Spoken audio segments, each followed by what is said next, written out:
অনেক ফোনে আছে ইউটিউব অ্যাপসটা সাপোর্ট করে না, বা ইউটিউব অ্যাপসটা যদি আনইনস্টল করেন সেখানে দেখা যায় না, ভিডিও সাপোর্ট করে না। তো এই সমস্যাটা অনেক ফোনেই থাকে। যখন ফোনের সফটওয়্যার এক্সপায়ার হয়ে যায় বা সফটওয়্যারে কোনো প্রবলেম হয়, তখন এই সমস্যাটা হয়। অধিকাংশ ফোনে এই সমস্যাটা আছে।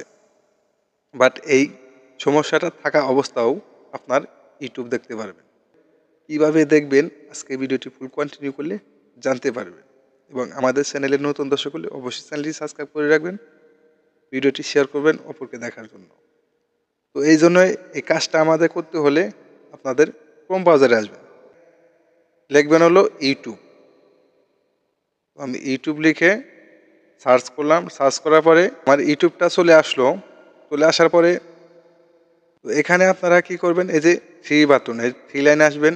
থ্রি লাইনে আসার পরে এই যে দেখতে পাচ্ছেন অ্যাড টু হোম স্ক্রিন, আপনারা এখানে ট্যাপ করবেন। এখানে ট্যাপ করার পরে আপনারা আপনারা কি করবেন, এখানে ইনস্টল করবেন না শর্টকাট করে আপনাদের ফোনের ডিসপ্লেতে রাখবেন। তো আমি ক্রিয়েট শর্টকাট, তো আমি শর্টকাট করে আমি হোম স্ক্রিনে রেখে দেব। তো এই যে আমি অ্যাড করলাম, এরকম করে অ্যাড করে দেব। আমার এটা হোম স্ক্রিনে চলে আসে, এই যে দেখতে পাচ্ছেন আমার এখানে, এই যে এটা আমার হোম স্ক্রিনে চলে আসে। তো যাদের ফোনে এই যে ইউটিউবটা সাপোর্ট করবে না, তারা এইভাবে ইউটিউব দেখতে পারবেন। যাদের ফোনে ইউটিউব সাপোর্ট নাও করে, তারাও ইউটিউব দেখতে পারবেন এই সেটিংসটার মাধ্যমে। তো ভিডিওটি ভালো লাগলে অবশ্যই চ্যানেলটি সাবস্ক্রাইব করে রাখবেন। দেখা হবে পরবর্তী যে কোনো ভিডিওতে। আল্লাহ হাফেজ।